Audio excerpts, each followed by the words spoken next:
Hi friends, welcome to my channel. ఈరోజైతే బెండకాయ fry చేస్తున్నాను. ఎలా చేస్తున్నాను ఒకసారి చూసిద్దాం. మనమైతే స్టవ్ మీద బాండి పెట్టుకొని ఆయిల్ అయితే వేసుకోవాలి. ఆయిల్ అంతా కాగిన తర్వాత మనమైతే ఇప్పుడు బెండకాయలు ఇందులో వేయించుకోవాలి.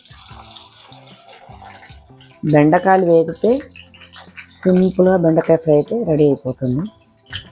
బెండకాయలు అయితే వేసి వేయించుకుందాం.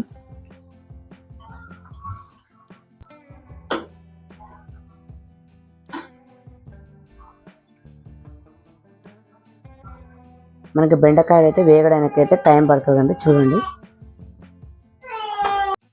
చూడండి ఇట్లయితే ఎర్రగా ఫ్రై చేసుకోవాలి. ఇప్పుడు తీసేద్దాం అన్నమాట. ఇంకెక్కువ ఉంచితే ఏంటంటే మొత్తం నల్లగా మాడిపోద్ది. ఇప్పుడు ఈ స్టేజ్లో ఉన్నప్పుడైతే తీసేసుకోవాలి.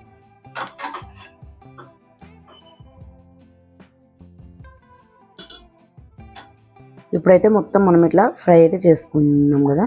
ఇప్పుడు మనం ఇందులోనే ఇంకా పెట్టేసుకొని పచ్చిమిర్చి కూడా వేయించుకున్నాం. ఇలా పచ్చిమిర్చి కూడా మంచిగా వేయించుకున్నాం. చూడండి,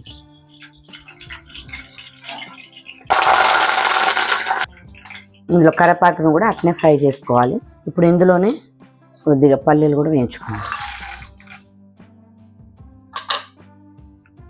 పల్లీలు కూడా దూరగా వేయించుకోవాలి. ఇప్పుడు వేయించి పెట్టుకున్న దాంట్లో చిటికెడు పసుపు, ఒక స్పూన్ కారం, ఒక స్పూన్ సాల్ట్, వేయించి పెట్టుకున్న పచ్చిమిర్చి, కరివేపాకు, పల్లీలు ఇప్పుడు వేసి దీన్ని బాగా మిక్స్ చేసుకోవాలి. ఇక మొత్తం బాగా మిక్స్ అయ్యేటట్టు బాగా కిందకి మీదకి బాగా కలపాలండి.